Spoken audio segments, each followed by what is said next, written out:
Aqui estamos para o estudo de mais um salmo. O salmo de hoje será o Salmo 132. É um salmo de romagem. Ele fala sobre a ordem que Deus deu a Davi, o seu pai, e que seria seu filho que iria construir o seu templo.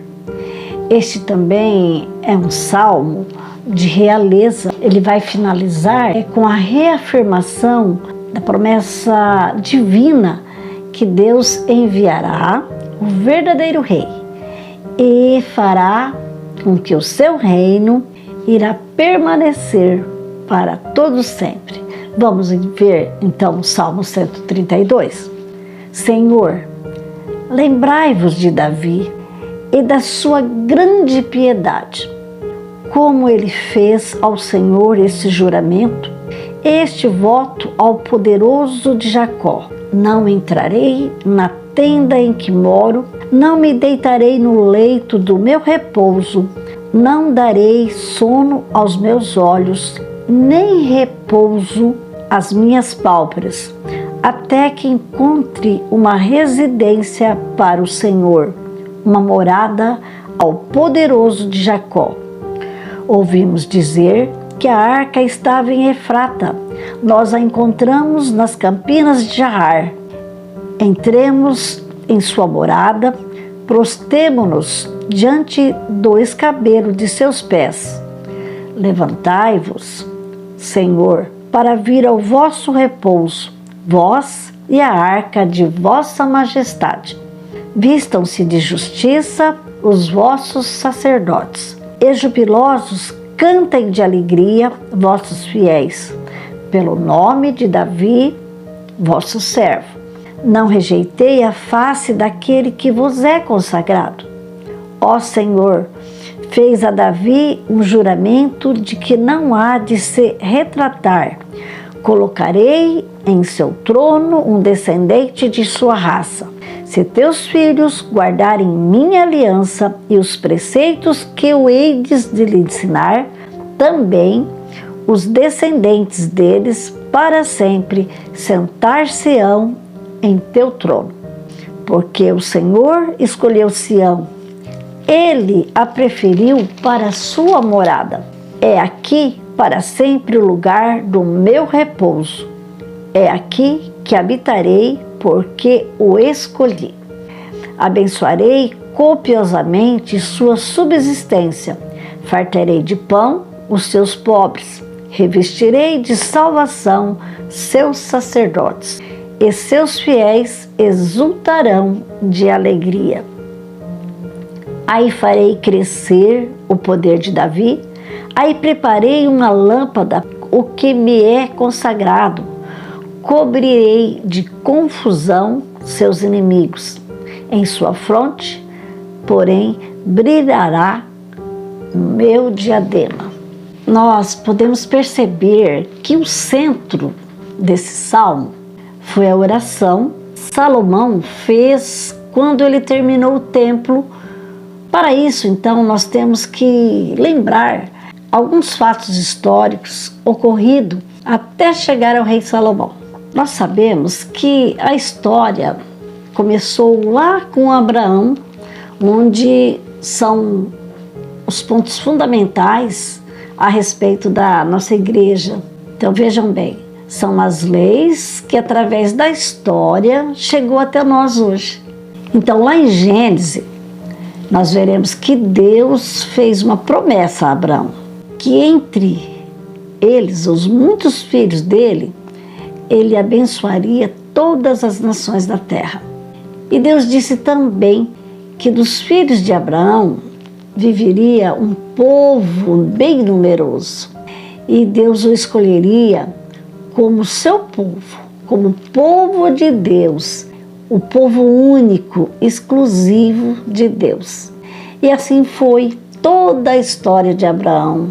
Ele se tornou um nômade, ele passou a morar em tendas, em cabanas, e depois os seus muitos filhos que surgiram, como Deus diz, foi levado para o Egito, tiveram que ir para lá para escapar da fome, né? E lá eles também se multiplicaram. O povo ia cada vez mais aumentando, multiplicando. Deus então usou Moisés para tirar esse povo do Egito, trazer até a terra prometida. Deus fez um pacto com Moisés, fez uma aliança, podemos dizer assim. Eu não vou adotar outros povos, vocês serão o meu povo exclusivo. Então a base dessa aliança foi os 10 mandamentos. Essa será a minha lei, disse Deus a eles, que não deve ser quebrada. E caso alguém quebre, eu vou preparar entre vocês uma equipe, de sacerdotes que vão sacrificar animais e fazer ofertas a mim pelos seus pecados. Então esses animais morrerão no lugar daqueles que pecarem, porque quebraram a lei que dei a vocês. E como vocês são um povo nômade, eu vou fazer, Deus disse a eles, uma arca, ou seja, uma caixa de madeira. Ela será coberta de ouro, onde dentro estará a minha lei, os 10 mandamentos que vos dei.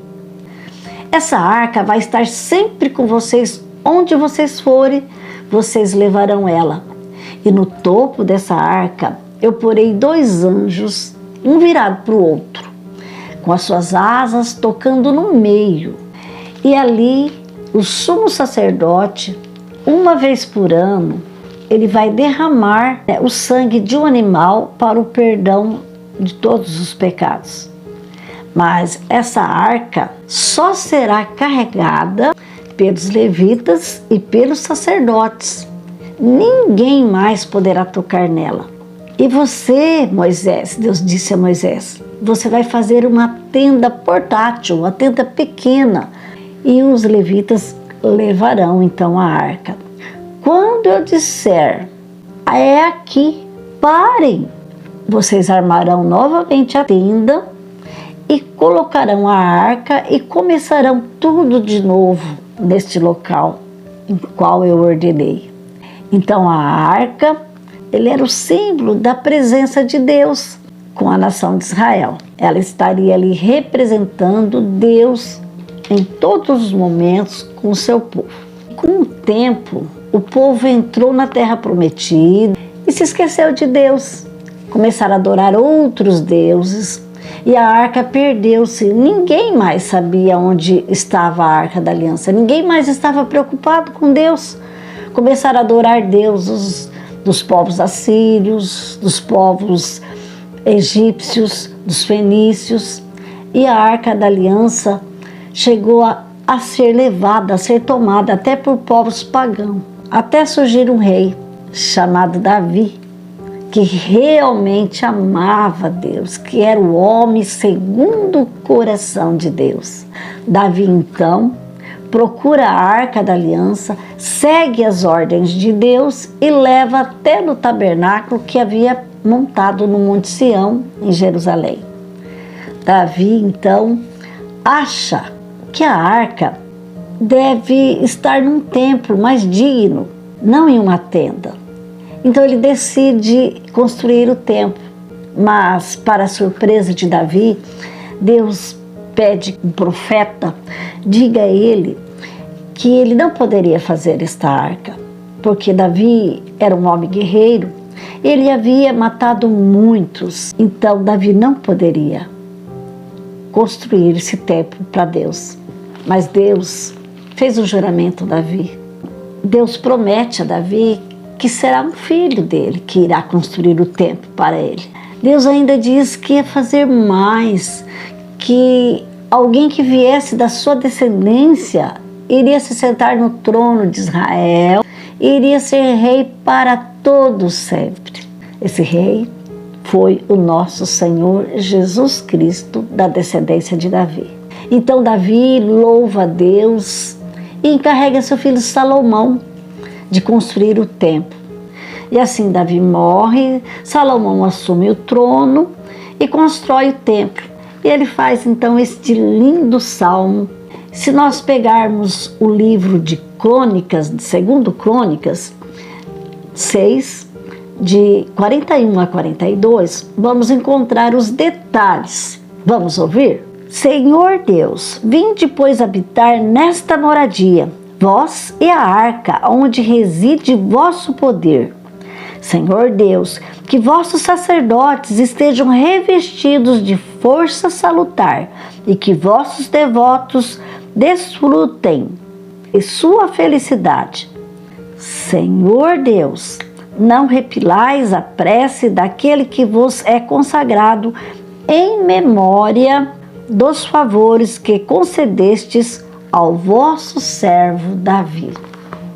E assim então, e Salomão estava terminando, estava entregando o templo pronto para Deus Pai ali ser o seu repouso. Mas se nós voltarmos no verso 1 e 2 desse salmo, ele vai lembrar de toda aquela história que nós já vimos, ele vai lembrar de Davi e de seu sofrimento, de seu grande amor por Deus e de suas promessas.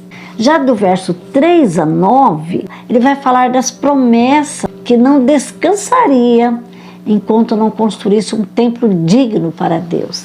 Então aqui ele fala que não dormiria de uma forma assim meia exagerada, mas era uma maneira que Davi dizia que ele iria construir um templo digno para Deus. Este era o sonho de Davi. Como ele não realizou, então seu filho Salomão estava realizando, né? E depois nos versos de 10 a 12, aqui fala do juramento de Deus a Davi, que se ele fosse fiel, né, se ele cumprisse os seus mandamentos, a sua descendência no trono seria para sempre, né? Então Deus manda seu filho, o seu filho amado, Jesus, para reinar eternamente, cumprindo a promessa. E nos versos 13 a 16, então nós vemos que aqui fala do Monte Sião, onde Deus escolheu como sua morada para construir o templo de Jerusalém. Ele está se referindo a essa parte, né? E depois no verso 17 e 18, que são os versos finais, onde ele fala que vai florescer a sua coroa para sempre.